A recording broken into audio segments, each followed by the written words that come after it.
Bien.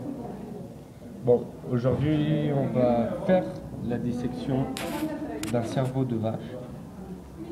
Alors, d'abord, on va se repérer un peu dans ce qu'est... Par rapport à l'humain. Ouais, par rapport à l'humain. Alors, c'est un cerveau de vache. Alors, on peut observer que ici, la moelle épinière se dirige À une direction. à une direction horizontale. Ça, c'est parce que la colonne vertébrale des quadrupèdes sont horizontales.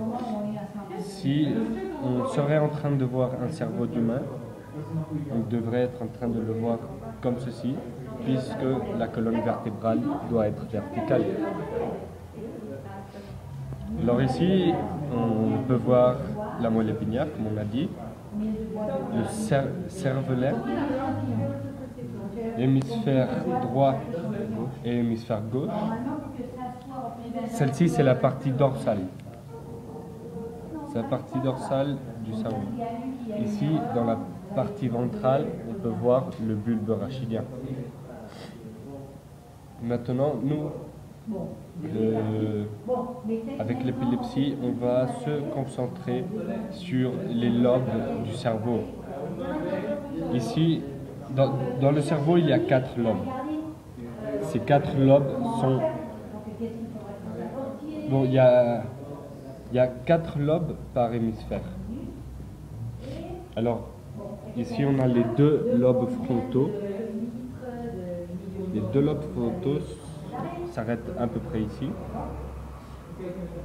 Ici, on a les lobes pariétaux. Ici derrière, on peut voir les lobes occipitaux.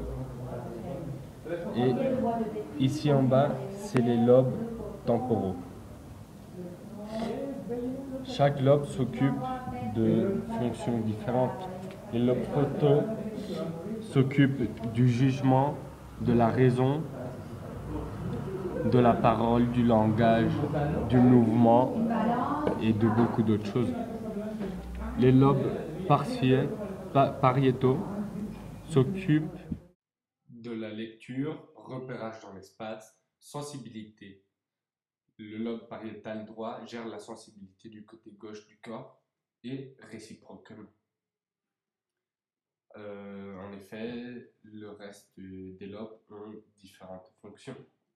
Ensuite, les lobes occipitaux, On l'a vu. sont destinés à la vision et les lobes temporaux à la mémoire, la parole, ainsi que le langage et les émotions. Pour les lobes, c'est tout. Alors on va commencer la dissection du cerveau. Non, non. On va faire une coupe transversale entre les 2 hémisphères et on va aussi faire 2 coupes comme ceci. Pour montrer où se trouve l'épilepsie. Pour séparer le cervelet et le bulbe du reste du cerveau.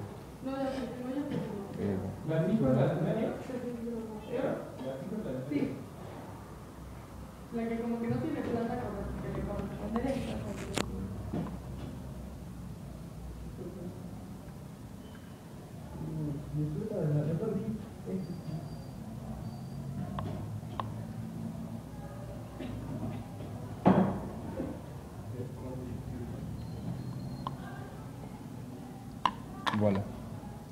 Ici, on a notre cerveau coupé. Alors, on peut observer une différence de couleur. Ici, on a tout ce que c'est le cortex, c'est-à-dire la substance grise. Et ici, on a la substance blanche. Ici, c'est la partie où toute la transmission chimique se passe. C'est-à-dire que tout le concept de transmission chimique se passe dans la substance grise. Et dans la substance blanche, c'est plutôt l'activité électrique en soi. Alors, durant l'épilepsie, il y a une altération dans le cortex de un des lobes, le cortex pariétal ou le cortex occipital, ça dépend. Ou ça peut être aussi dans tous les lobes, ce serait l'épilepsie générale. Mais si c'est ciblé sur seulement un lobe, c'est alors l'épilepsie partielle.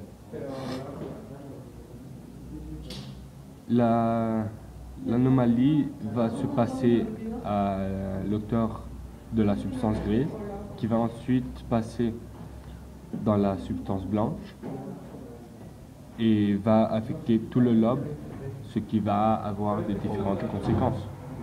Qui a provoqué les crises Ça va provoquer les crises, justement. d'épilepsie.